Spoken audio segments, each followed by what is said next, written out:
प्रिय विद्यार्थियों, आज हम ई लेक्चर के माध्यम से नेटवर्क एनालिसिस के अंतर्गत program evolution and review technique अर्थात PERT के बारे में अध्ययन करेंगे। PERT is a technique used for scheduling and controlling the projects. It is useful in planning, scheduling, controlling and monitoring the progress of variety of projects. CPM uses only one-time estimate for each activity, while PERT uses three-time estimates, but one-time estimate is sufficient for small projects. अब हम इसके पूर्व में हमने critical path method और CPM के बारे में अध्ययन किया था। आज हम PERT के बारे में अध्ययन करेंगे।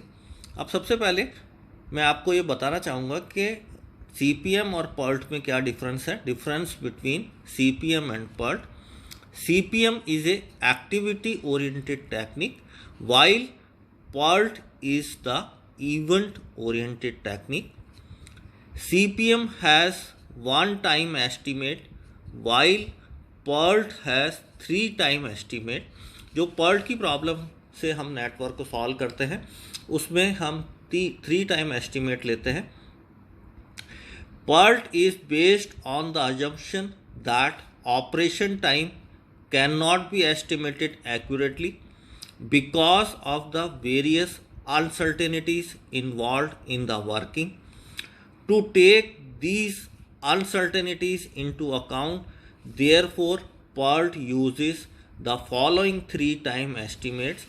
अब ये तीन टाइम एस्टिमेट कौन कौन से हैं? First one is the optimistic time A, most likely time M and pessimistic time B.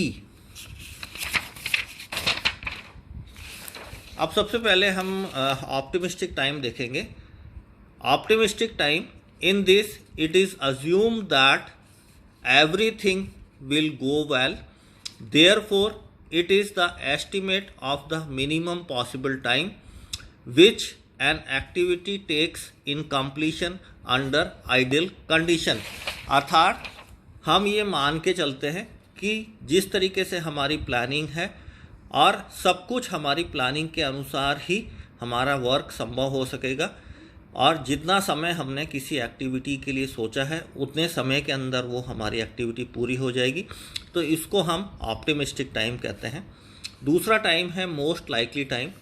It is the value which probably be the actual time. In this assume that things go in the normal way with a few delay और setbacks etcetera. इसके अंदर हम ये मान के चलते हैं कि जिस तरह से हमारा प्लानिंग है उसके अकॉर्डिंग ही हमारा वर्क होगा और कुछ छोटा मोटा किसी कारण की वजह से छोटी डिले हो सकती है. तीसरा जो है पेसिमिस्टिक टाइम.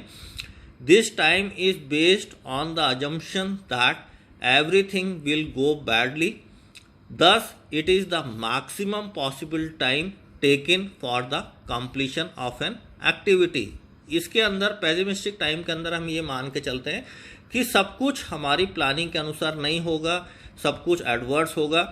तो उन एडवर्स कंडीशन के अंतर्गत भी हमारा जो एक्टिविटी है या हमारा वर्क है वो कितने समय के अंदर पूरा हो जाएगा, इसको हम पेसिमिस्टिक टाइम कहते हैं.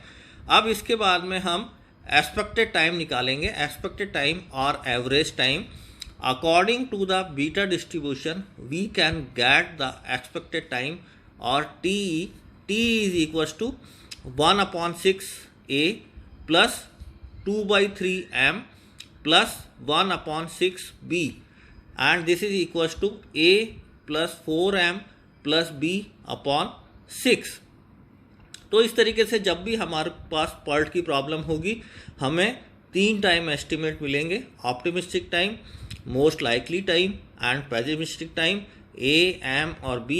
तो सबसे पहले हमें TE निकालना होगा. TE निकालने के लिए A plus 4M plus B/6 वाले फार्मूला लगा करके हम सबसे पहले TE या उसका शेड्यूल टाइम या एक्सपेक्टेड टाइम निकालेंगे. अब इसमें कुछ डेफिनेशंस हैं first one is the predecessor event, किसी घटना से पूर्व संपन्न होने वाली घटना को पूर्ववर्ती घटना कहा जाता है। इसके बाद में सक्सेसर इवेंट, किसी भी घटना के संपन्न होने के पश्चात होने वाली घटना को हम सक्सेसर इवेंट कहते हैं। कॉनकरेंट इवेंट, ऐसी दो घटनाएं जो साथ साथ चलती हैं उनको हम कॉनकरेंट इवेंट कहते हैं। अब इस एग्जाम्पल के माध्यम से हम समझेंगे, 1 नंबर ये इवेंट है और 2 number event and 3 number event. इस 1 नंबर इवेंट और 2 नंबर इवेंट को हमने एक एरो से जोड़ा है जहां हमारा वास्तव में काम हो रहा है या जिसको हम एक्टिविटी कह रहे हैं, यहाँ पर भी ये हमारा काम हो रहा है। तो सबसे पहले जो 1 नंबर इवेंट है यहाँ पर हमारा नींव खोदना प्रारंभ, नींव खोदना प्रारंभ होने के बाद इस एरो के ऊपर वास्तव में हमारी एक्टिविटी हो रही है, ये नींव खोदना।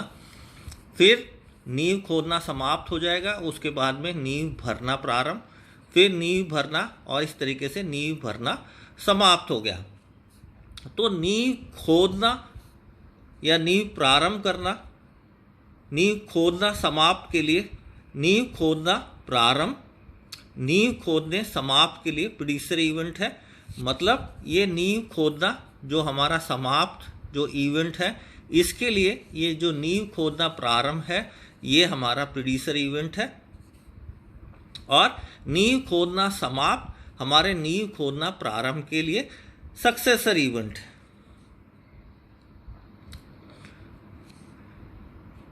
अब इसमें अर्लीस्ट एक्सपेक्टेड टाइम निकालेंगे, टी।